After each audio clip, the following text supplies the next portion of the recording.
Hi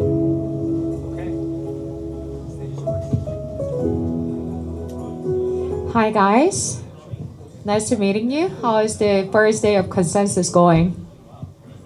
Pretty good. Just got here.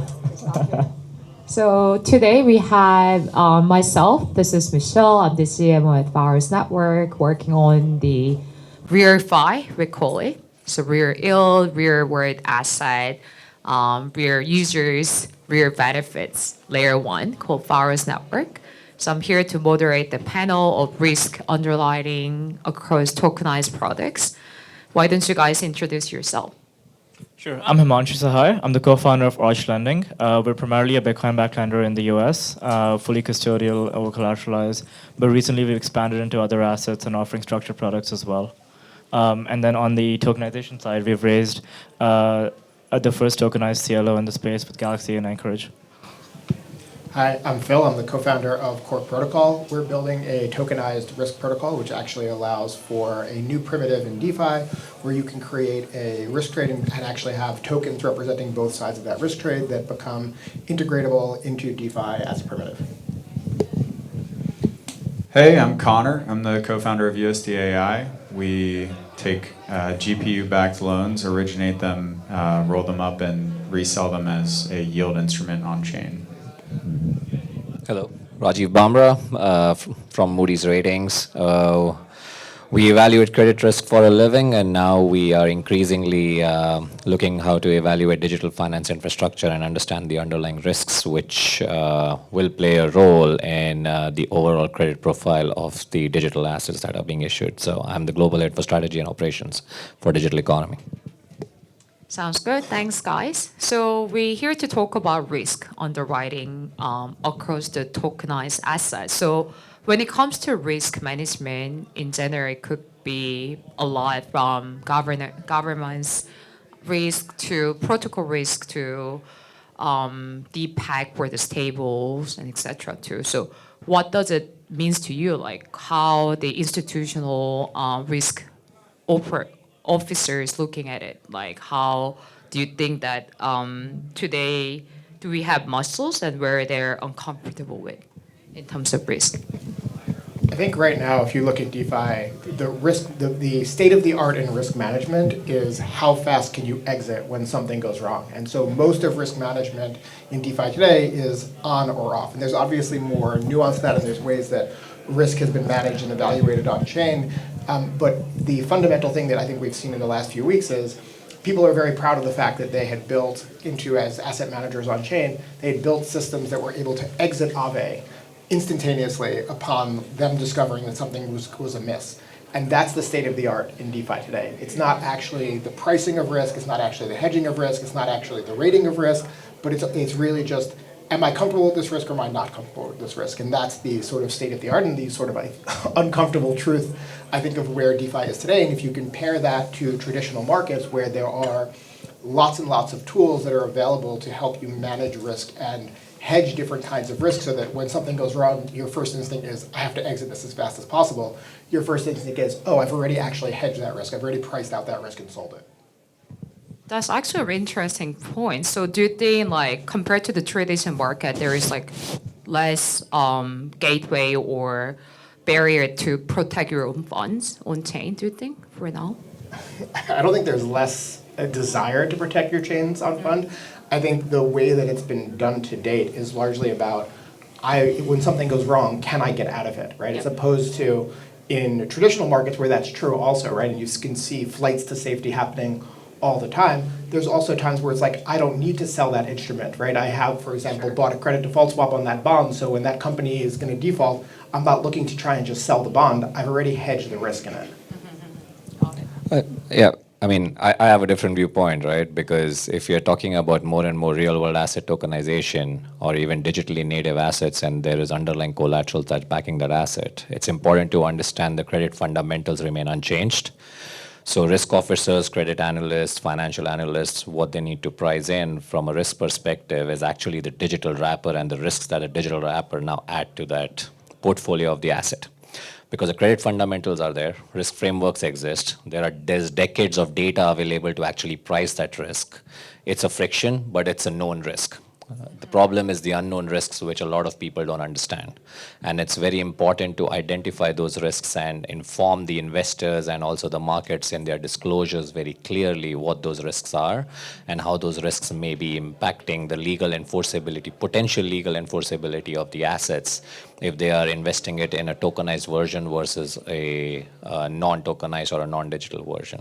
So that's how we look at it from an institutional perspective when it comes to credit rating. And it's important for us to understand the credit relevant risks that are now sitting on digital rails, and if those risks actually impact the credit fundamentals of the asset itself, because we have been saying this for years that a bond is a bond and credit is credit. That's not really going anywhere. But how does that credit actually get impacted because of the digital wrapper is what needs to be understood, explained, educated, and integrated into the credit analysis or risk analysis of the asset itself, as well as the counterparties. Yeah, I think so. One of the unique things about the blockchain version of capital markets is you can create secondary liquidity for things that otherwise would be too small or, exotic to have that liquidity. And so the presence of that liquidity allows for the markets to price it as a function of the risk, as a function of their ability to exit, like Phil was saying. And I think the problem that we face in crypto today is there's no trust in the underlying asset itself. And so as soon as that liquidity is gone, everyone just assumes it's worthless because there are a lot of stinky assets that probably are.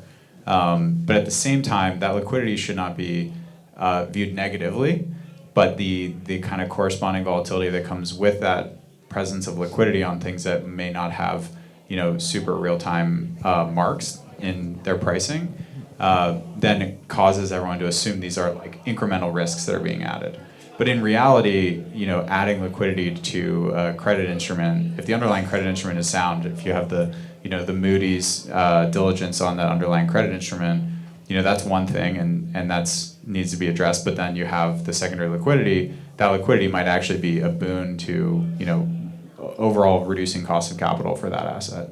And so that should be viewed positively. But the traditional capital allocators don't necessarily understand the blockchain piece very well, and therefore they actually apply a risk premium to deploying capital in tokenized instruments because they view this as like incremental risk. And you see sort of a very similar thing play out in TradFi, right? One private credit fund gates itself because there's been a lot of redemptions. All of a sudden, everyone is gating the fund, not because anything at the fundamental level has changed or there's actually been real write-downs on the book, but because all of a sudden the perception is oh, I'm not going to be able to get my money out when I thought I would be able to every quarter. So now I'm going to start, basically the exits. Everyone's running for the exit queues just because they can and they want to. And so I think that's something where in crypto we've innovated this idea of we can actually have more secondary trading, more liquidity, and the problem is that it becomes reflexive, right? Which is the same in all markets, right? But I think in crypto it happens much faster. But stablecoin is a good example of that, right? There is underlying collateral sitting. All the regulations and risk frameworks now ask the issuers to make sure they have a list of assets or quality of assets. That's very important if the assets are segregated.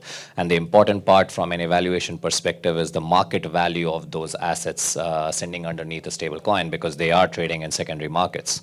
So the enforceability or legal enforceability on a stable coin to be able to redeem your dollar on par and on demand is what is going to potentially have an impact if your underlying collateral, say, has gone down to 99 or 98 cents because of the secondary trading market.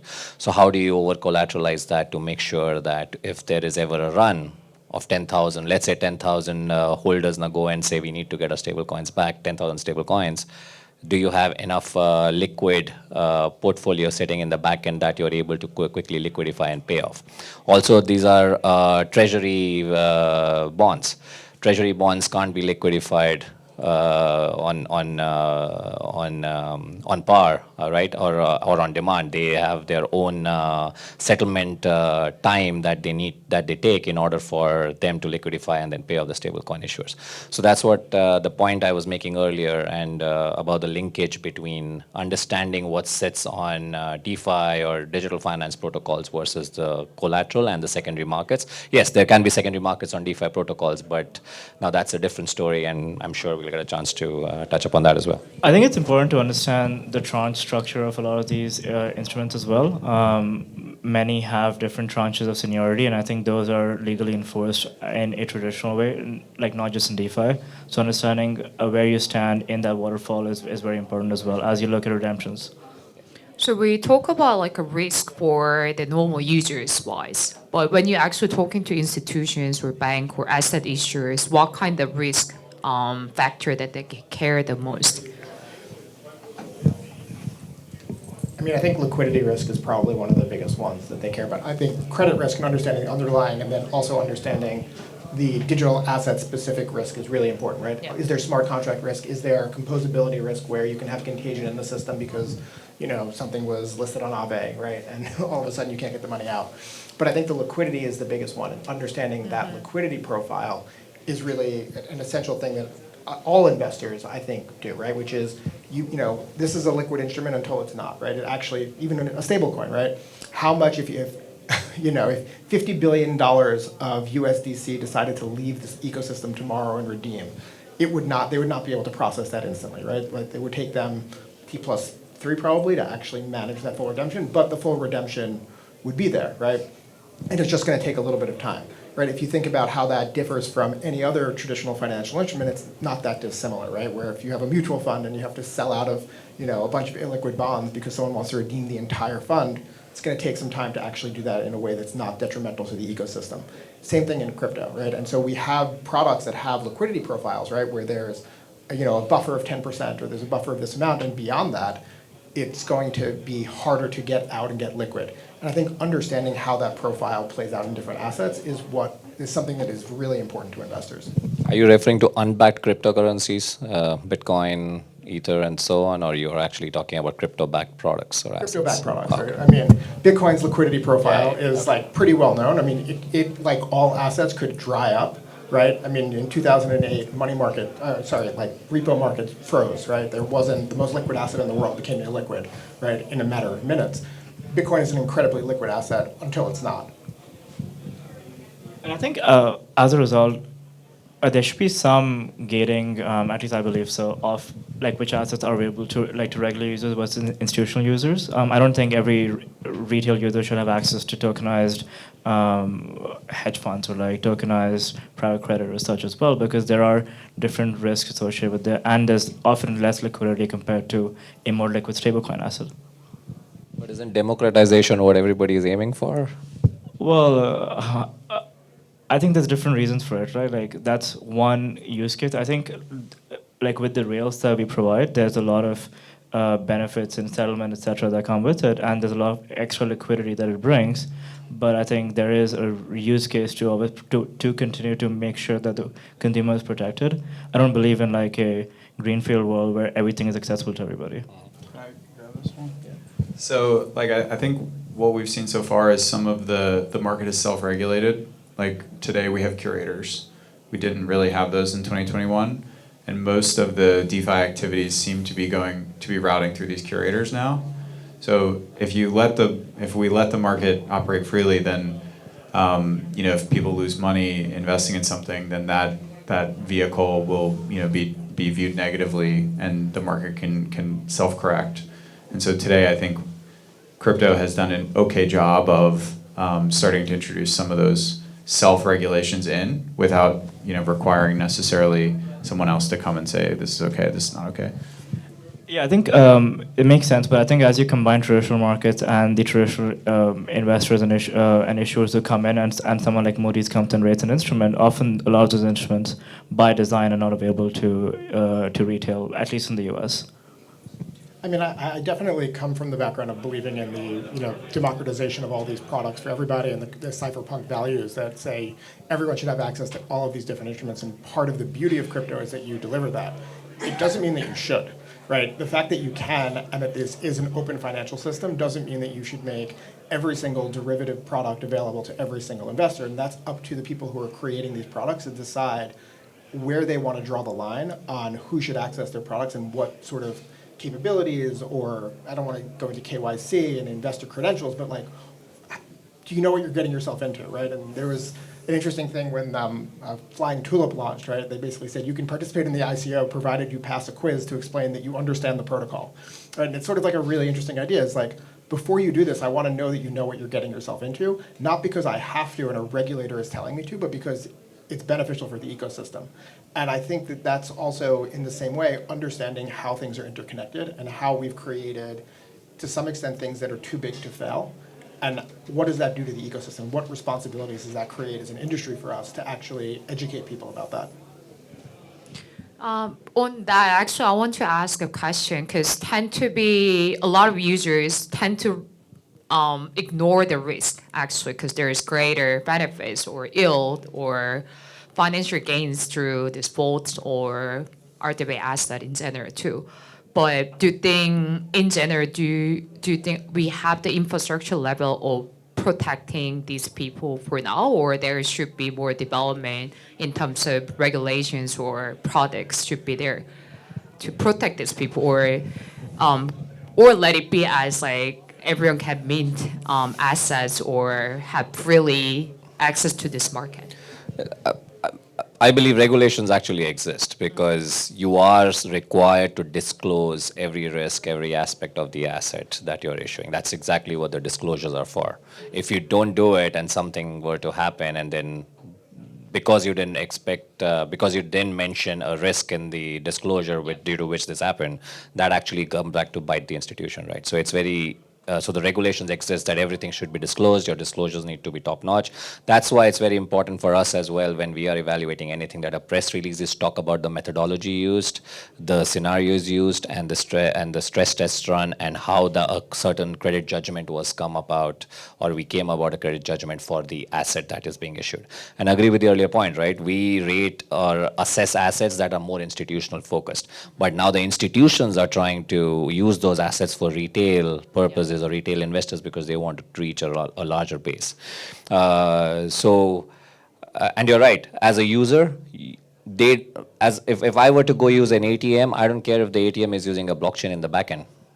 I'm getting my money quickly. Or if I were to do a cross-border transfer, I don't care if it's using the blockchain and actually settling in real time, or if it's settling in 7 days, as it happens with the payments that we use today, because we literally can transfer cross-border and it happens in a few minutes or a few seconds, and we don't care what the technology is in the back end. So as a user, blockchain technology in the back end is not my efficiency, it's the bank's efficiency. And if the banks end up making or achieving their cost efficiency requirements, how that drills down to the user is going to be something that we will see as things scale, and if the users actually get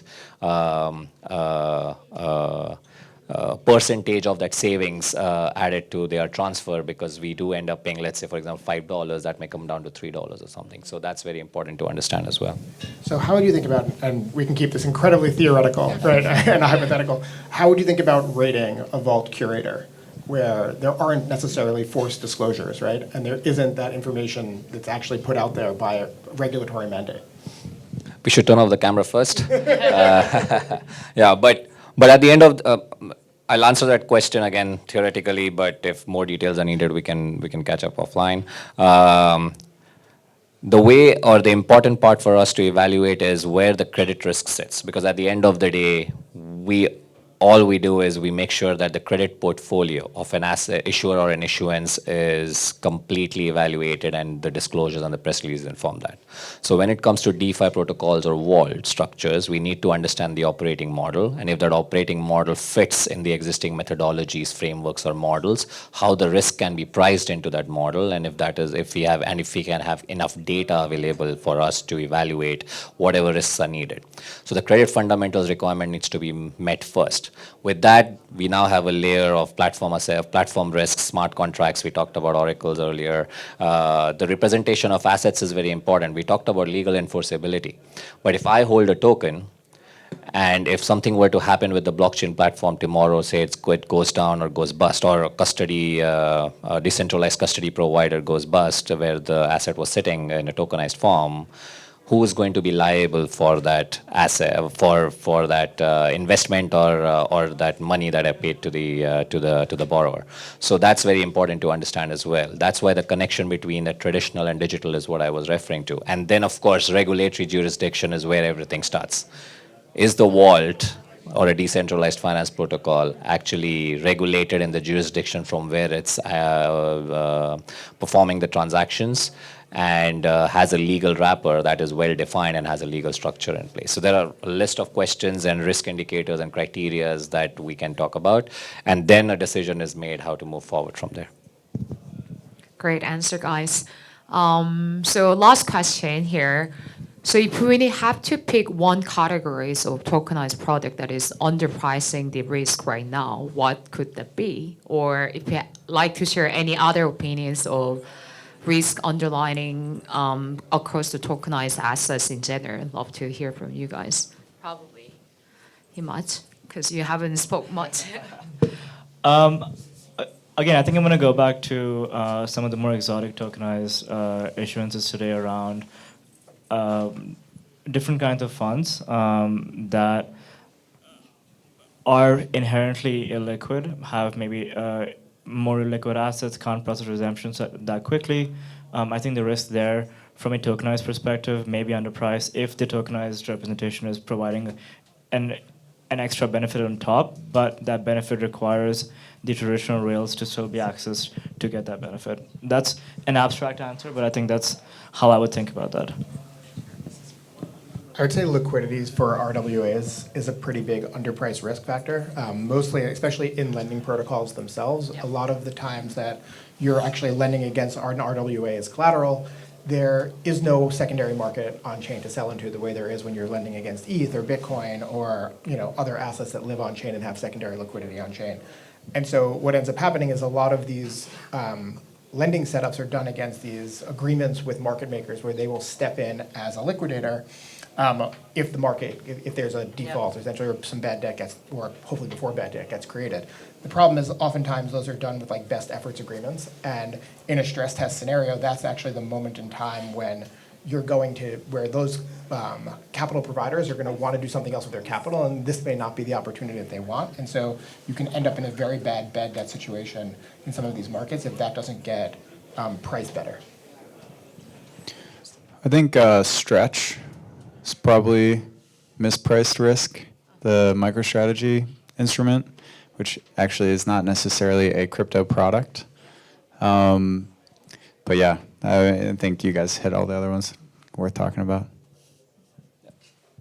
No, I think if you have to choose something, it will be tokenized private credit funds, right? Because there is an understanding or an assumption that if a private credit fund, which is highly illiquid, and that's the structure how it is built, suddenly it becomes liquid because it's tokenized, and that's not entirely true. There are a lot of moving parts, and it has more counterparties involved. There are liquidity providers that offer stable coins for the underlying collateral, and automated money market funds to offer liquidity in the marketplace.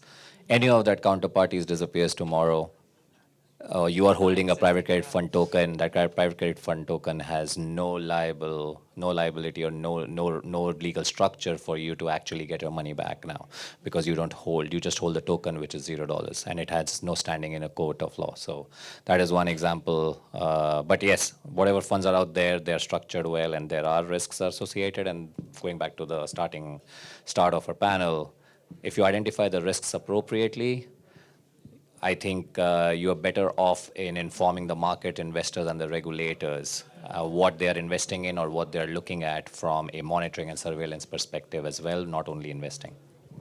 As a high risk taker investor myself, I think I learned a lot from this expert in this market, learning more about the risk in general too. So thanks so much for your time today, guys, and we can talk offline more as well too. Thank you.